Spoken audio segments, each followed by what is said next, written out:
Friday morning conference, the first one in the month of December. I want to first start by acknowledging the sponsors, many of whom are watching electronically from around the state. St. Patrick's Community Medical Center, Superior Mineral Community Hospital, Hamilton, Marcus Daly, St. Joe's in Polson, Northwest Community Medical Center in Libby, Barrett Hospital in Dillon, and in St. Ignatius, the Confederate Salish and Kootenai Tribe Health Department.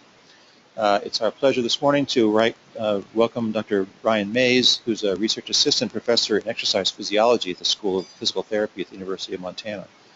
He's the director of the Montana Peripheral Artery and Cardiac Exercise Laboratory, where he's a research scientist with the International Heart Institute. Dr. Mays received his Bachelor of Science in Exercise Science from the University of Tennessee in Chattanooga and a master's degree in clinical exercise physiology. He then went on to get a doctorate of philosophy in clinical research exercise physiology at the University of Pittsburgh, and then a 3-year NIH-funded postdoctoral fellowship in the Division of Cardiology at the University of Colorado. He also got a master's in public health there.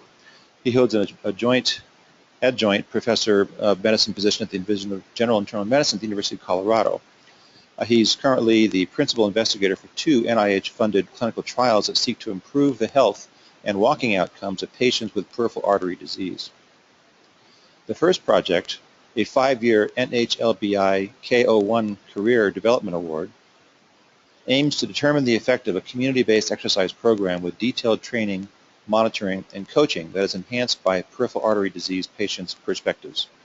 The second funded project, and the topic of today's talk, is designed to learn more about the effect of ankle-foot orthoses for improving walking ability in patients with PAD. So with that brief introduction, welcome and thanks for coming.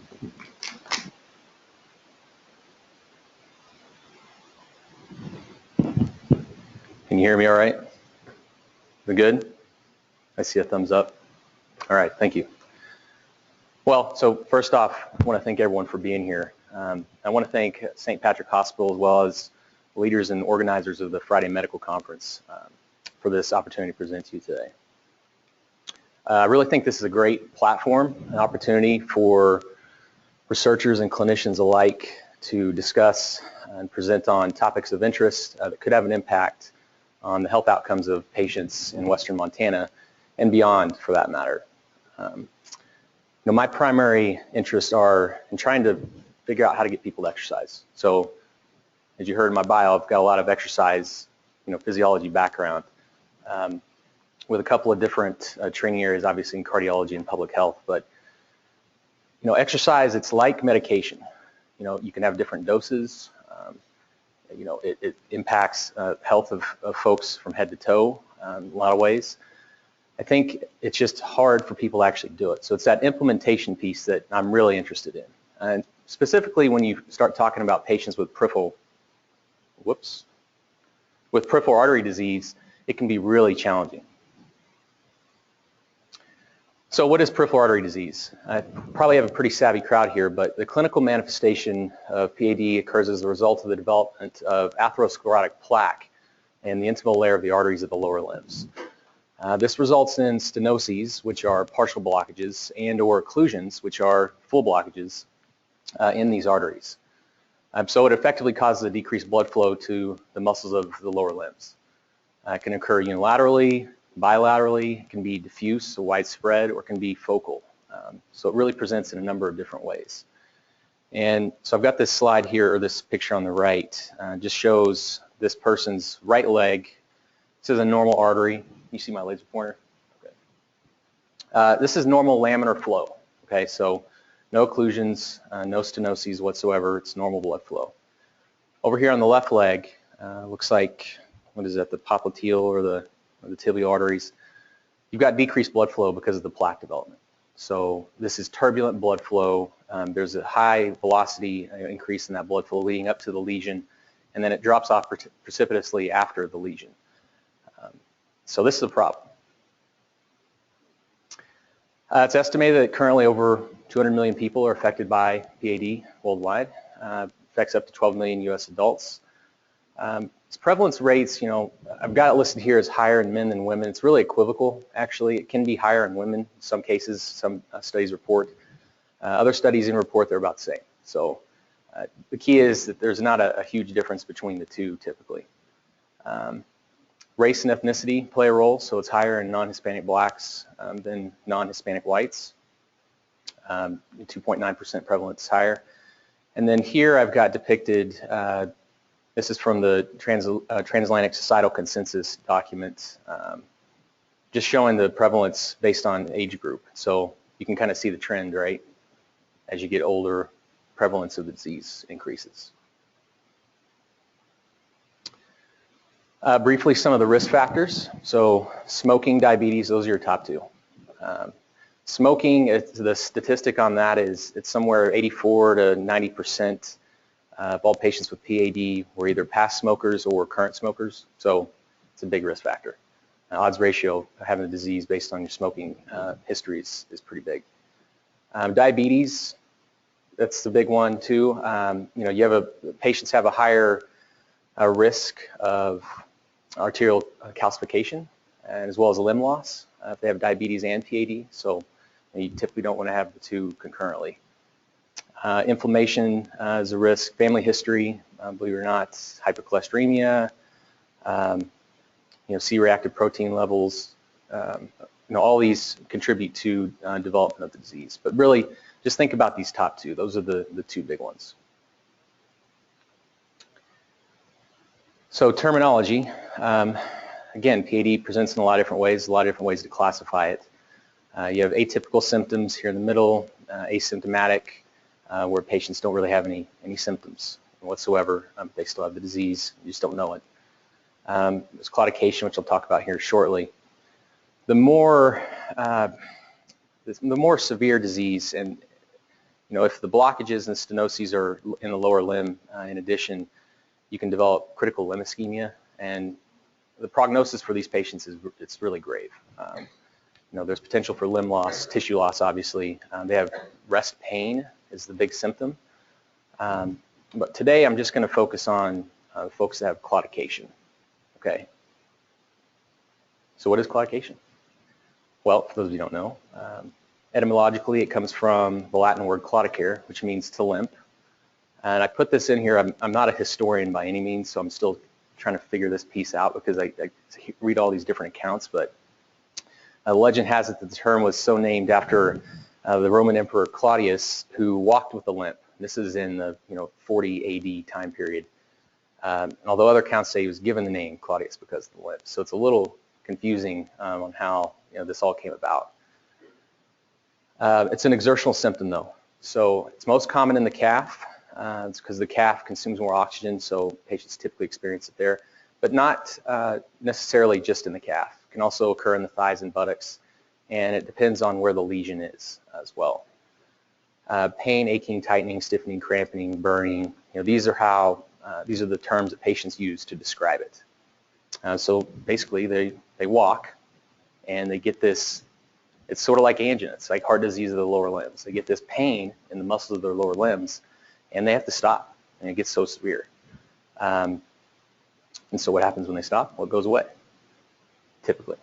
They can have atypical symptoms again. Those folks, it's a little bit different.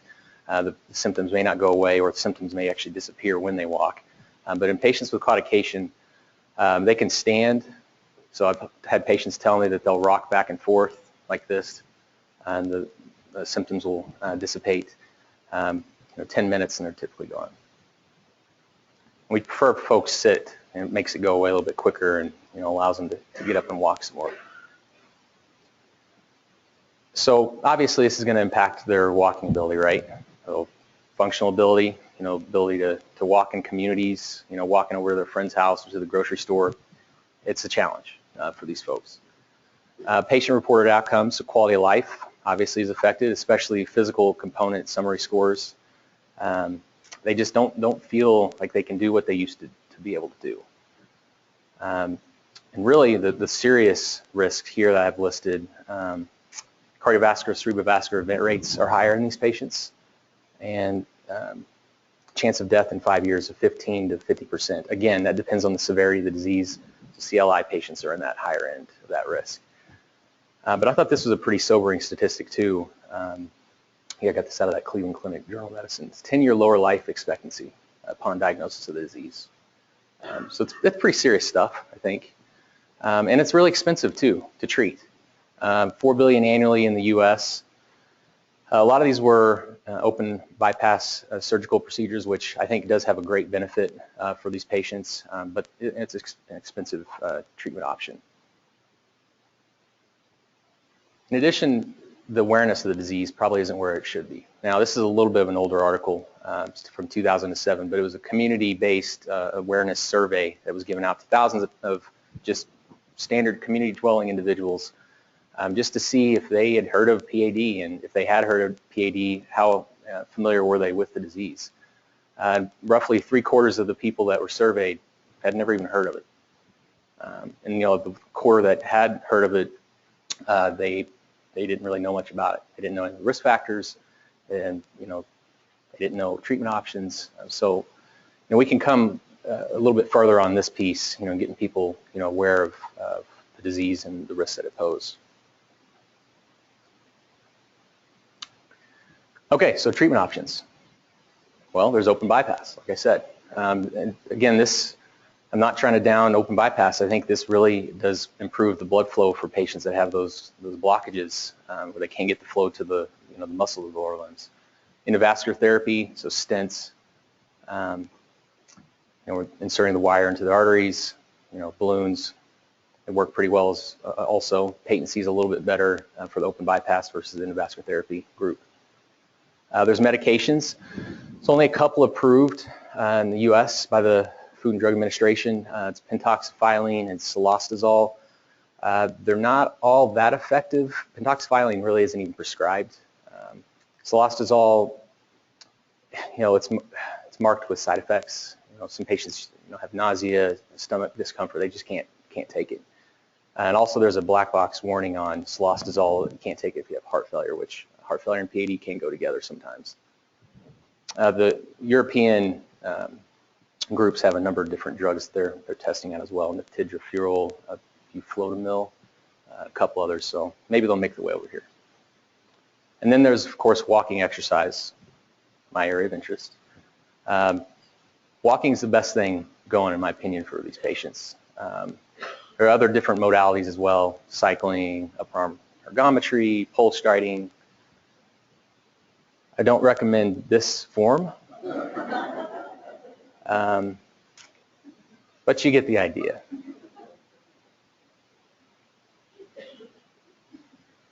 So how does the American College of Cardiology and the American Heart Association rate exercise? So this is the practice guidelines for managing PAD. They have this for a number of, obviously, different patient populations and treatment guides. I'm just going to highlight a couple of ones here. Class 1, level evidence of A, so conditions for which there is evidence for and or general agreement that a given procedure or treatment is beneficial, useful, and effective. And this is data derived from multiple randomized clinical trials or meta-analyses.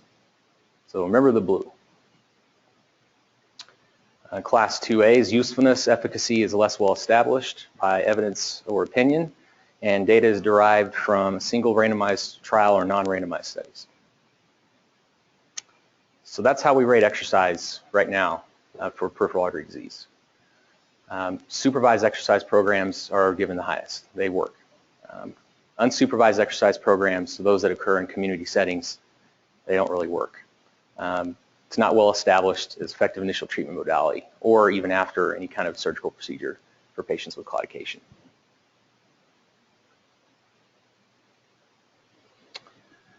So why super exercise? Why is it so great? Well, it's this key treatment. It improves a patient's ability to walk longer on graded treadmill tests. So that's what peak walking time is. It's just the point where a patient walks and they can't walk anymore because the claudication is so severe. Claudication onset time is just the time point when a patient walks and they first start to feel those leg pain symptoms.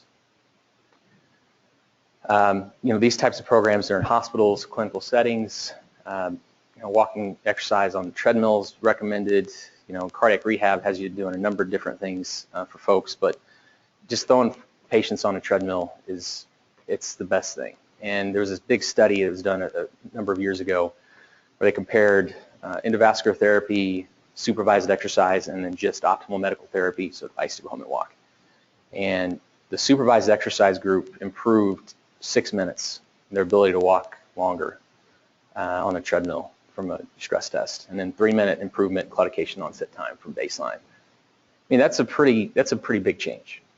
You think about this clinically, or just in a meaningful way out in the community. A patient can now walk that much farther than they could before, which it's going to have a big impact on their quality of life, I think.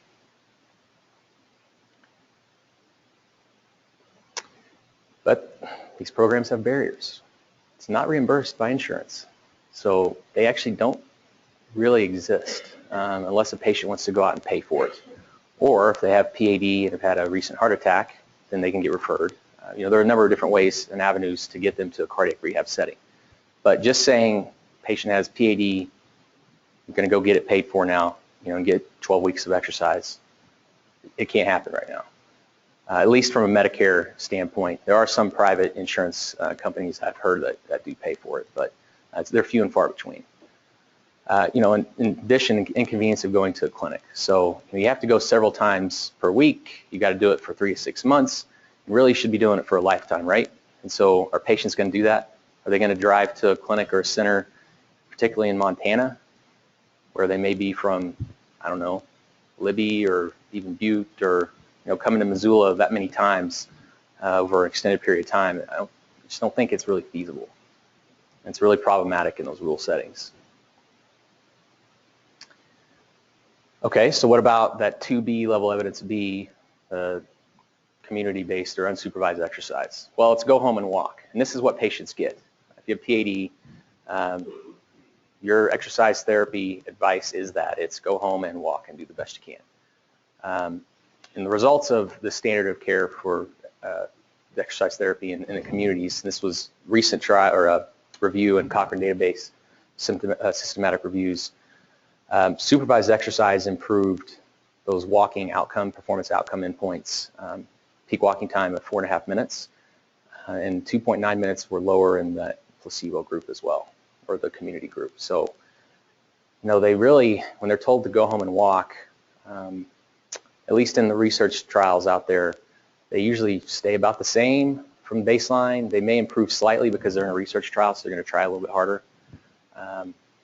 Or they may even decline. There's also a natural progression of the disease you have to think about as well, in addition to not getting that dose of exercise that they actually need to obtain any kind of therapeutic benefit. Okay, so why are these ineffective? Why are these community programs ineffective? Well, kind of alluding to it, but you're not monitoring them. So you're not eyes on the patient, correcting any mistakes they make, again, ensuring that they get that optimal dose. In terms of frequency, intensity, duration of exercise, because they're out in their own environment. They're out in the community doing their own thing. We don't have the man or woman power to be able to go and oversee every patient out there in their own environment. So I think there's a big piece here of not taking into account the barriers of walking in the community. And there was a great little focus study focus group study done a few years ago now that looked at barriers and facilitators to walking. And this is from the PAD patient perspective. So I think the JAM articles that are coming out now, they refer to it as stakeholder-driven comparative effectiveness research, right? And then there's community-based participatory research practices. In a way that they're fairly, they parallel in my opinion. But barriers, irregular graded walking surfaces. So that's a fall risk issue, right? Not all walking surfaces are made equal. And there's not always thoroughfares for all forms of travel. Sometimes folks have to walk in the street, for example, which can be a problem. Uncertainty about the outcome of walking. So leg pain, right? It's problematic. It's going to prevent someone from walking. A lot of patients, I'll meet will say, well, I'll start feeling leg pain and I'm not going to do any more. I stop. That's it. So the need for rest breaks for those that push farther and actually do try to complete a program out in the community, say in a park, for example. Where are they going to rest and where are they going to sit? It's not like they're in the cardiac rehab unit where someone can throw a chair up right behind the treadmill. And then facilitators, so again, availability of a place to rest, and then walking with family and friends, also a part of that.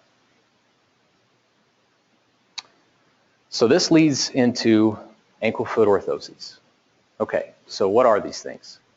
Well, they're lightweight, low-profile carbon fiber materials. They're like a spring, essentially, storing elastic energy early in a footstep, and it follows by releasing that stored energy during the propulsive phase of walking. So we're trying to assist calf muscle function here with these things. Not very expensive compared to other treatment options for PAD. It's minimally invasive. It's just fitting folks, with these devices, and they don't slip around much because they're usually custom fit. It's ideal for patients with weak dorsiflexion and plantar flexion for that matter. And there have been a number of patient populations where they've used these with success. Patients with stroke, cerebral palsy, multiple sclerosis, really anybody with a biomechanical limitation, maladaptation during ambulation. These things have potential merit for use. So this is just a little quick video of someone walking in one. There's a number of different models.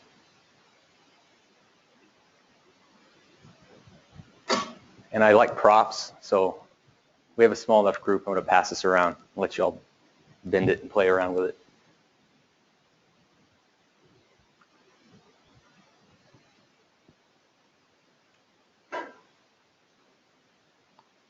Okay, so I spent a fair amount of time on background. I introduced ankle-foot orthoses, so I wanted to kind of circle around and review a few key points, okay? The calf is the most common location of pain in PAD. Not always, but it's the most common. Pain patients experience, it's a barrier to completing any walking exercise. Yet, advice to go home and walk is the standard of care. So we got a problem here, right? So, Ryan Meisner, who's a faculty member at the University of Montana, biomechanist, and he's in the crowd. Go ahead and wave your hand. There you go. All right. He approached me with, I personally had never heard of AFOs. I don't know how many of you have, but I'm not sure everyone across the nation knows what these things are. He approached me and said, hey, we use these in physical therapy for these other patient populations. You ever heard of it? What do you think? Like, yeah, it could be a good idea. I think that has, potential merit, for PAD. And so we've launched and are now working on the trial, the efficacy of ankle-foot orthoses on walking ability and peripheral artery disease, the AFO for PAD trial 1, and I'll explain 2 a little bit later. So our problem statement is the calf pain PAD patients experience during walking, in addition to healthcare providers informing patients to go home and walk with little to no follow-up, are key factors contributing to the failure of community programs to treat claudication, the standard of care, right? So we're testing a hypothesis that PAD patients using AFO during graded treadmill exercise testing, stress tests, will demonstrate a greater peak walking time compared to peak walking time assessed without the use of the AFO. We have funding from the National Institutes of Health, the National Institute of General Medical Sciences, the Clinical Translational Research Infrastructure Network, and if anyone's interested in really getting down to the nitty-gritty and the details of the trial, you can go to clinicaltrials.gov to review. Okay, so what's our design? Who are we recruiting? So total of 15 men and women, patients PAD, greater than 40 years of age. We currently have 12 enrolled right now, have either completed or are in transit of completion. We powered to 12 patients, and this was based on a previous clinical trial I conducted when I was in Denver. We're going to recruit 3 additional, though, to account for attrition rate for those that drop out or folks that have adverse outcomes, events, and we have to censor that data. It's patients with calf claudication. That's key. All right. So if they come in with buttock or thigh pain, we're not going to recruit, just because of our hypothesis that we think that the AFOs could help with that calf muscle. Abnormal resting ankle brachial index, and for those of you who don't know, the ABI is just a non-invasive, very easy, quick way to assess the pressures on the upper limbs, the lower limbs, to determine if someone may potentially have peripheral artery disease. Obviously, they'll have lower pressures in their limbs, and we can diagnose it from that. And then no other significant medical comorbidities that limit exercisability, so no chronic obstructive pulmonary disease, major arthritic problems, neuropathy, folks with those atypical symptoms we're not recruiting. So I'm going to spend a minute here discussing this design. It's a cross-sectional and an open label non-interventional design. So this isn't a randomized controlled trial. Part of that was funding and timeline of when we needed to get this thing completed, so we opted to just recruit one cohort of patients. So if they come in, they're all getting these devices basically. It is an intent to treat. We'll also do a completer analyses. So for the cross-sectional design, so this is your snapshot, right? It's like in that moment in time assessment. We're looking at baseline before patients go out and walk with these things. We're looking at their outcomes with and without the AFO. Okay, so we have them complete that stress test, on the treadmill. We look at how well they walk with it, and we look how well they walk without it. All right, it's 2 separate days within 1 week. So if you come down to the bottom here, and you see where I'm circling here, that's our cross-sectional design piece. All right, so it's an acute snapshot of how well they do with it and without it. Simple enough. Okay. For the open label non-interventional design, we again assess those outcomes baseline. We give the patients the AFOs and say, go home and walk with these AFOs. All right, so standard of care plus the AFOs. And then we assess those outcomes again, 2 separate days after 12 weeks with and without the device. Okay.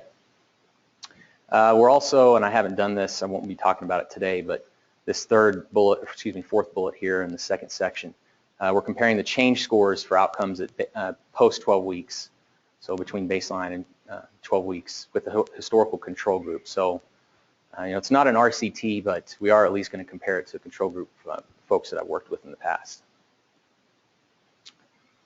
Okay, so the initial visits, we've partnered with a local prosthetist orthotist here in town, Momentum Clinic.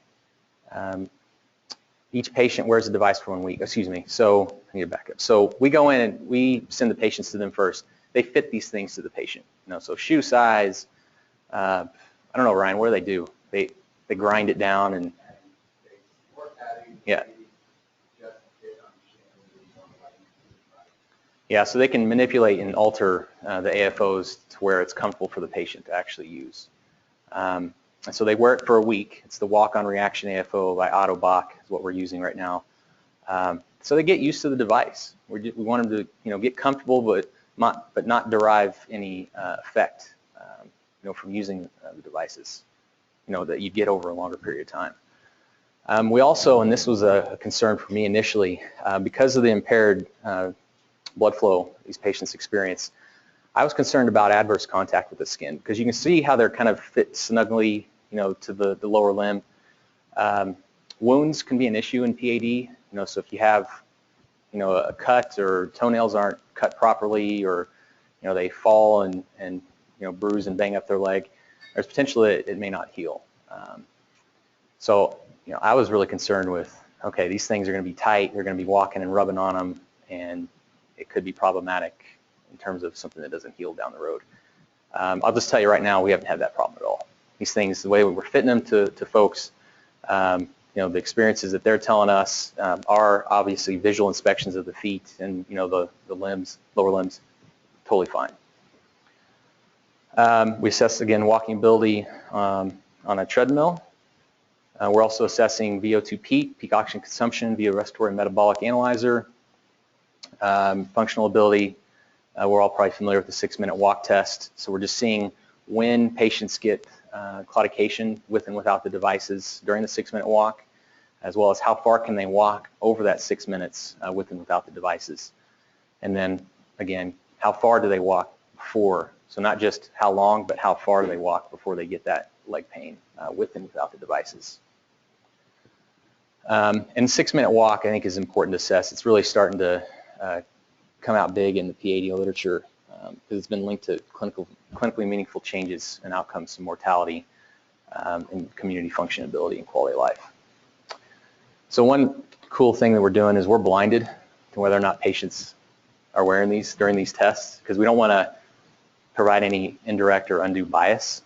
So let's say I really want them to do well with the braces, so I really root them on and cheer them on and scream at them. I don't know. But it's a neat piece because I'm wrapping, we need to get gaiters, I think, because you can see these struts on the patients, unless they're wearing, big baggy pants. I'm wrapping pillowcases around their legs. So when they're doing these walking tests, because I'm doing the outcome assessments and I can't see anything. And I'm not a biomechanist, an expert like Brian Meisner. So, he could probably look at him and say, yep, I can tell while you're walking that you have the braces on. I can't do that. So we've got that blinded, which is cool. Assessing quality of life with the walking impairment questionnaire, medical outcome study short form 36-item questionnaire. For those of you who don't know, the WIC just assesses from the patient's perspective their ability to walk distances, varying distances from walking just around their home all the way to up to, I think it's 5 blocks, as well as a speed component, their ability to walk different speeds, and then their ability to climb stairs. SF36, we know physical and mental component summary scores, and then there's subcomponents within each of those 2 main components. We're also looking at ABI change, pre-post, 12 weeks, looking at circumferential measures of the thighs and calves, and then blood panels. This is pretty standard for any trial that I run. Excuse me. I'm not going to talk about this lower group that I don't have highlighted in the yellow for the sake of time, and the fact that they haven't changed, to be honest with you. Statistical analyses. So what are we doing with that? I'm just going to briefly run through this. Assumption of parametric testing, normality. We will do log transformations if we need to normalize the data. Per the intent to treat analyses, we're going to impute the data. So for those outcomes that are censored, dropouts. Today I'm going to present data where I've used the expectation maximization algorithm by Dempster et al. To fill out those missing data. Paired sample t-tests for the primary analysis. So remember baseline 1 versus baseline 2. It's our primary. How well they do when exposed to the device versus not exposed to the device. Just looking at the difference. Using alpha 0.05 two-tailed test because we don't know if they would do worse with the AFO or better with the AFO. This is totally exploratory. Paired sample t-tests again for the baseline and post 12-week outcome visits as well. Now, because we're blinded, don't know whether or not these folks are, or what visit they're wearing the device at. Today, what I did is I averaged the outcomes at the 2 outcomes at baseline, and I'm comparing that with the 2 outcomes post 12 weeks. So we have something to talk about today. We did perform an interim efficacy analysis. So taking one step back, we did unblind just the baseline measures for 6 patients. So half of our a priori defined sample size that we needed. Pretty standard group of PAD, age, upper 60s. It's pretty normal. I think we have maybe somebody in their 40s right now, and it goes all the way up to, I wanted to say 80s. So here are our results, the preliminary results. This is again, the efficacy analysis, only baseline comparisons. Let's just look at the left here. This is the stress test outcomes. The light blue is no device, dark blue with device, okay? So what can you see? On the time is the y-axis. Without the device, they walk just over 4 minutes. With the device, just under 6 minutes about. So it's a 1.2 minute change. This is, again, that acute snapshot. And I can tell you that's a big difference. Generally, when you do repeated treadmill tests with these patients over a short period of time, onset times, peak walking times, they're usually about the same. This wasn't significant, but it's also a very small sample size. So I think once we start to build that up, we could see that this is significant. But being able to walk a minute longer when you put these things on, I think that matters. Claudication onset distance here. Patients were able to walk about 42 feet farther when they wore the device, okay? And no real change in their peak walking distance, but the onset times, I think, has clinical relevance. So I want to throw this in real quick. I just now realized I didn't put this in the secondary outcomes assessment slide. We're also looking at emotion analysis of gait and the calf muscle recruitment of the patients. Now, this is Dr. Meisner's area of expertise, so I'm going to be very careful what I say because he'll throw that hand up and scold me, so I'll be careful. But we're looking at how they walk with and without these devices, all right? So he's using this incredibly advanced camera system, force plates, 2 platforms. We're randomizing the device exposure. So really we're looking at the calf muscle recruitment in part and the changes in the flexibility and also in the power with and without the devices. And the key findings thus far, the only slide I'm going to spin on this, but the devices are restricting the ankle motion as you expect, right? Everyone got to play with it a little bit. You can tell that they're kind of rigid but still have some flexibility, but it's not doing it to a significant degree. So we don't want to limit the flexibility to a point where it could become problematic and a risk injury later if they don't have the flexibility they had at baseline. Doesn't seem to be a problem here, right? In addition, the calf muscle recruitment really isn't changed to a significant degree by the AFO. So we thought you're going to throw this brace on somebody and they're going to lose the full function of the muscle. Right now, it doesn't appear that that's the case. They're still having to use the muscle the same as they would without, which is quite a surprising finding to us, actually. Okay, so now for what I think is really the cool results. This is hot off the press. I just put this stuff together this week. And based on the findings, I was just talking to a couple of folks here earlier, I kept going back through and looking at data and saying, did I make a mistake somewhere? Because this is big. So let's look at this bottom left first. This light blue is the baseline, the average of the two tests. The dark blue is the average of the two tests post 12 weeks. There's an absolute huge change in what the patients were able to do after 12 weeks of exercise with the braces. A plus 68% difference. That's over a 2-minute change in their ability to walk. Even the peak walking time, this is all significant on this board. Their ability to walk longer increased by 24%. Again, about roughly a 2-minute change. That's huge. I mean, not just the significance part of it, but the meaningfulness out. Patient walks in the community, they can walk so much farther now. And this, again, these are averages, okay? So this could change slightly, but I mean, this is approaching what you'd see in a supervised exercise type program, the changes that you'd see. This is quite promising. VO2 peak was only a slight change. You don't usually see a big change in it, in interventions for PAD, but it was still, at this point, significant within this one cohort. It was about just under 1 change in milliliter per kilogram per minute. The 6-minute walk test outcomes, again, just very good findings. Here on the left, claudication onset time, time per minute on the Y, 28% change, significant, before they reported any feeling of leg pain.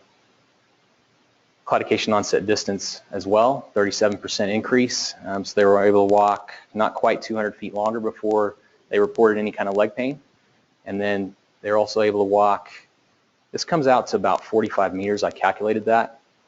So it's just under 200 meters longer on the 6-minute walk.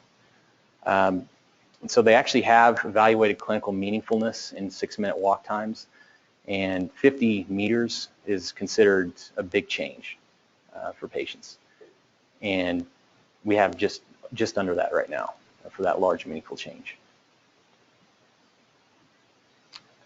For the patient-reported outcomes, so the WIC, again, distance, speed, stair, climbing ability from the patient's view, they improved pretty significantly thus far. Baseline went from 28 to 63. And again, with this set of data, it's just once baseline, once post 12 weeks. Okay, so I didn't have multiple assessments pre and post. This truly is pre-post. I mean, it's 35% difference. It's big. The speed, so their ability to walk faster over 1 block distance improved by 20% here. The stair climbing improved by 16%. And even the physical component of the SF-36, so that looks at, physical limitations, physical functioning, bodily pain, those types of subcomponents, it improved significantly. It has a bigger effect size, so you're not going to see a big major change in that like you would in the WIC, but it was still significant. And then, let's see, the combined wasn't quite significant, but it was close. It was just 0.056, so I put it up there. What I think is important to mention about the WIC is that when you have a decline of 20%, now this is over a period of a couple of years, so it isn't completely applicable to this, but it's been shown to result in higher all-cause mortality. So you want these numbers to increase, all right? So if you have a decrease of 20% in the WIC, as opposed to a 20% increase. Your hazard ratio is pretty high, it's 4.56. So it's really good to see these things go up. Okay, so just to kind of recap and summarize things, it's clear that there seems to be a signal of benefit for decreasing the lower limb pain, okay, or at least the onset of when the pain happens with these devices. All walking performance outcomes were improved thus far when these folks use the devices in the community setting. It's really surprised, but I'm really pleased as well. The delays in the time to onset of calf pain, again, like I said earlier, is approaching that of supervised programs of exercise. Now, from the patient perspective, again, it just got better for everybody. I mean, so I'm surprised. And the AFO for the current trial may increase the physical activity levels of PAD, and that's what I think is going on, is that it's opening the door for these folks to say, okay, now I can walk to the mailbox and my spouse doesn't have to, or now I can walk over to my friend's house who's an extra block away because I'm wearing these devices. So what's happening? Their total volume of activity is probably increasing when they're using these things. And when you couple that with the fact that the calf muscle recruitment is still about the same, flexibility is still about the same, you're just going to see improvement when they do that. So what are the clinical implications for this? Well, I'm still kind of digging around in this, but so Medicare does cover these devices. It's dependent on the physician evaluating the patient, documenting the medical necessity, the need for these things. The AFO are described. They have a set of codes for them, and it's a big long list, half a dozen or more, so I'm just listing a couple here. They break it down into ambulatory beneficiaries as well as the non-ambulatory beneficiaries, but those who do walk, and we want that in PAD, they have to have either, so obviously weakness or deformity of the foot and ankle, where they require stabilization for medical reasons. And I underline this for a reason, have the potential to benefit functionally. So based on everything I presented, I mean, this is huge. This is huge. Now, the big yellow statement, caution, okay? This is an exploratory trial. This is, as far as we know, the first that's ever been done using these devices in PAD patients that we know of. There is an article in the late 60s that was talking about short braces to improve walking outcomes for patients, but I haven't got it from Interlibrary loan because they don't have it electronically, so stay tuned on that. But this is promising stuff, bottom line. It is too early to say whether they are in fact effective for improving outcomes, so please, for those of you who can prescribe things, don't start giving these to patients, all right? Hold off just a little bit longer. We got to figure out whether or not there truly is, from randomized controlled trials, whether there's an effect. So CBPR, community-based participatory research practices, we're actually going to do this. So everyone that completed the trial, we're going to bring them all back in, put them in a big round table, bring in lunch, and we're going to talk about it. We're going to say what was good about it, what was bad about it. We're going to try to identify relevant themes for how we can improve subsequent trials. Again, stakeholder-driven comparative effectiveness studies. Okay, I think that's really cool stuff. I really do, because it really involves and provides shared expertise and ownership of the project with the patients who are key partners with you. Obviously, RCTs, randomized double-blind placebo-controlled trials, are needed, and that's what we're going to do next. We're thinking about using sham devices, so you account for that attention effect. So if somebody's in a trial, they know it, you're going to have maybe a slight increase in an outcome because they know they're in a trial. Obviously, monitoring the dose of exercise is important. We didn't do that for this study, but you can do that through piezoelectric activity monitors, GPS systems, patient self-report. That's going to be key. We have to absolutely do that, because again, exercise is a medication. It's not as easy as popping a lid off of a bottle of pills, but we have to evaluate whether or not they're actually getting that dose for therapeutic benefit. Different types of AFOs need to be evaluated. There are different types of struts, different types of contact points on the shins and the backs. The one I passed around and the one you saw in the video is a good example of that versus what we used in this trial, which had an anterior shin plate. And really, it depends on the patient presentation. Just anecdotally, we had some patients who were more frail, a little bit older, female patients, to be more specific, that maybe didn't quite derive as much benefit, at least from what we think, because they're pretty rigid. The one we use is pretty rigid did have flexibility, but there are ones that have even more flexibility. We kind of like to try, test those out to see if it works for better for somebody who's more frail versus those robust patients. And then obviously large-scale multi-center trials are needed. Got to evaluate the variability amongst larger cohorts, but also variability among testing sites, which could matter. So better, stronger, faster. I think we, again, researchers, clinicians, and we're trying to improve the health of our, the patients we work with. Maybe not to this degree. I doubt any PAD patients will be running like this, but you never know. This is a $6 million man, by the way. So just a couple of quick acknowledgments as I close up. Obviously, Dr. Meisner, my co-principal investigator, Dr. Ashley Mays, co-investigator. Project wouldn't be anywhere without their help. Community partner, Momentum Prosthetics.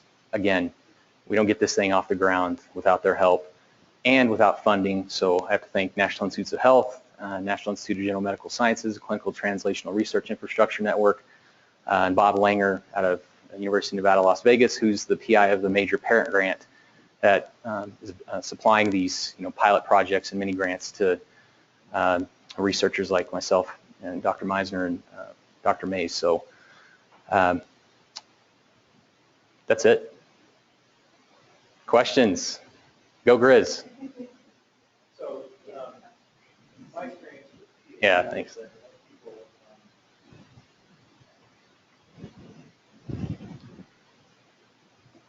Thanks. So in my experience, most people with PAD have it involving one limb or the other, but not usually both. But do you only give this to one leg, or do they have on each leg? So great question. I didn't mention that. Apologies. Both legs. Both legs. They get it for both. Okay. And that was in the event that, say, well, in case that they did have bilateral claudication symptoms, we could address that. But also, if you remove the rate limiting factor in one leg, maybe the other one starts to claudicate, and close to critical. Right. And then, so they were fitted with this device in one shoe, basically, and they were told during this 12-week period to basically wear those shoes all the time, or how long did they wear them versus their usual shoes they might want to wear elsewhere? So they're fairly adaptable to other pairs of shoes. Now, obviously, they're not going to go from fitting these for running shoes and going to cowboy boots.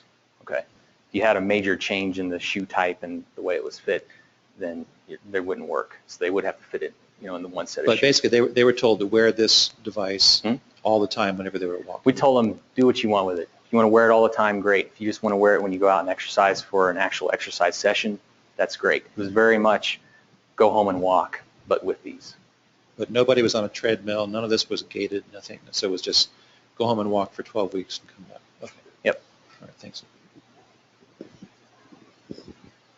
Hi. So the standard of care, when you tell people to go out in the community and walk, you give them the device.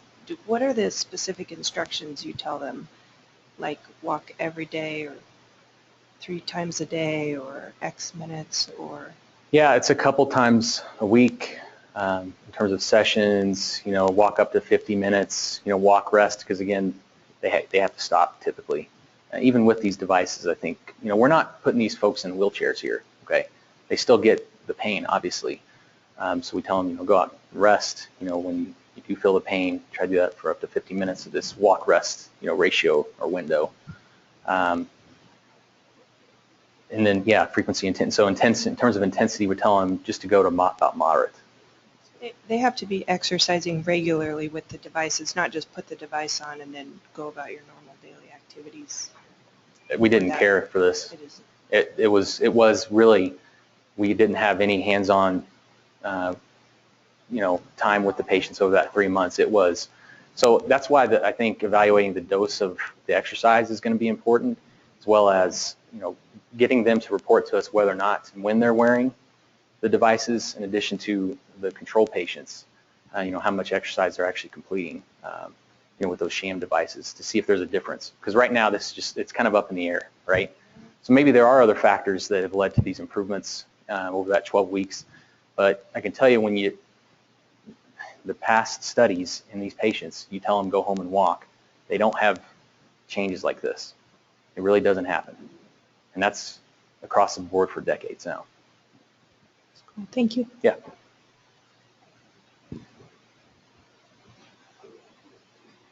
Oh, yeah, you're right. And then back in the corner. So two questions. So the first one, you said, like we know it's very difficult for the patients to have compliance with AFO who actually need it. Let's say they have foot drop and they may have more tendency of falling. So how did you monitor that over the 12 weeks period? And the other one is about your statistics. So you had two baseline and two data collection at 12 weeks, right? And you did a t-test. So why not an ANOVA? So I'll answer the second question first. Why didn't we do an analysis of variance or analysis of covariance depending on if there was a factor that could affect those results? We're still blinded. So I don't know, some patients may have walked with the device at the first post 12-week visit, some may have walked without it. Okay, so we really couldn't derive any kind of result out of it by doing an ANOVA at this point. That's why I had to combine the two at baseline and the post 12 weeks and then compare those outcomes. Now, when we do ultimately unblind everything, absolutely we're doing an ANOVA, compare between walking when they're exposed to the device at baseline versus without the device at 12 weeks, with the device at baseline, with the device at post 12 weeks. So we're going to do all those cross comparisons once we know what visit they were actually wearing the devices at. In terms of your first question, compliance piece, so how did we evaluate that? We didn't. We had no idea. Again, this was very much trying to go at the standard of care, and that is go home and walk, where no one knows what these patients are really doing out there. We just wanted to see when you add this additional interventional component, this piece, how did they do afterwards? So like I said, it could be other factors that we're not aware of. And so we'll have to evaluate that, obviously, in subsequent trials. Good questions, though.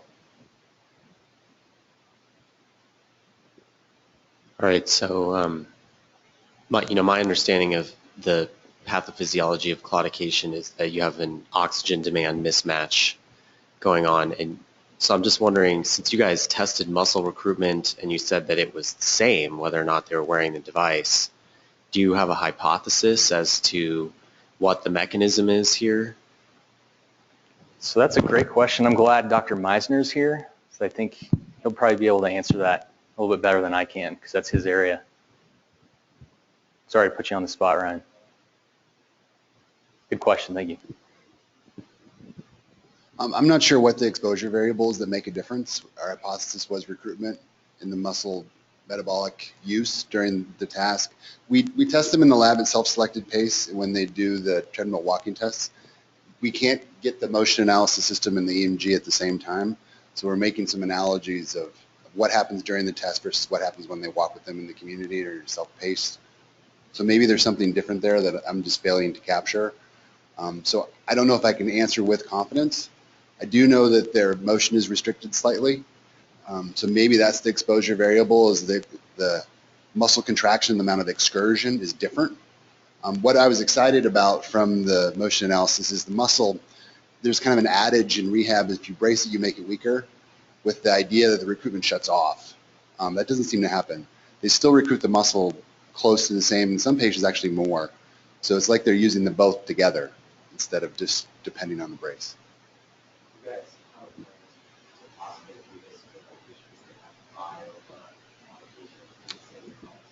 So there are knee orthoses too, right? I don't know how much of an impact this would have. If anything, I feel like this could be transferring some of the demand to the thighs and buttocks, honestly. So that could be why they're not experiencing this calf claudication until a minute or two later. I do think it shifts exposure to more proximal musculature. It's almost like walking in ski boots, in that it kicks your shin forward when you hit the ground with your hard heel. So you do feel a little different, and their knee motions do change a bit, and the torque, we are measuring those as well. So it does seem to shift the exposure to the proximal joints a bit differently, which is part of the hypothesis related to the discal claudication symptoms. But we don't have, so I still think we're focused, at least we'd like to know more on the calf pain people first, and then maybe explore after that.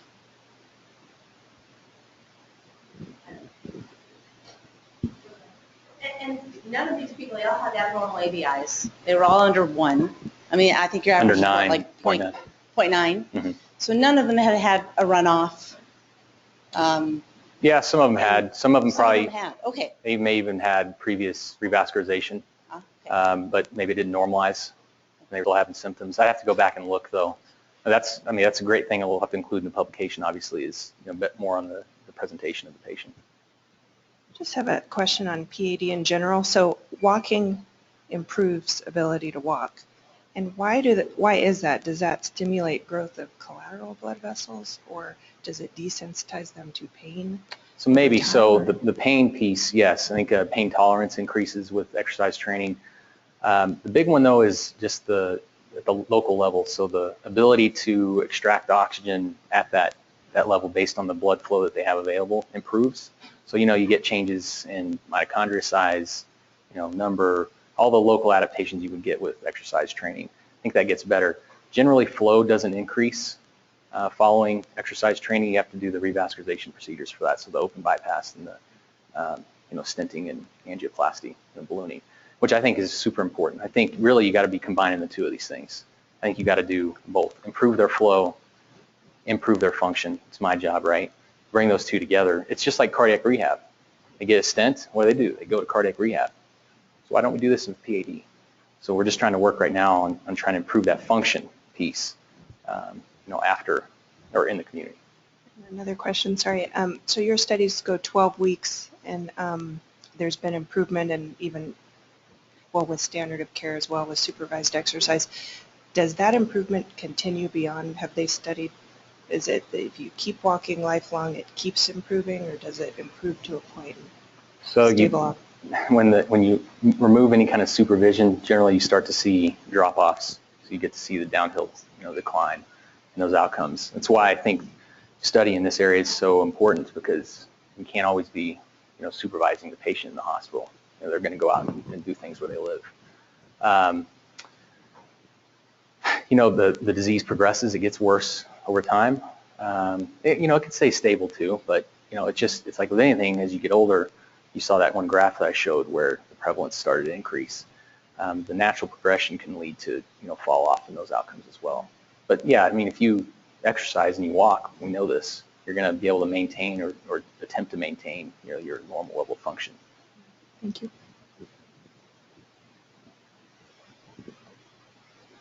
Thank you.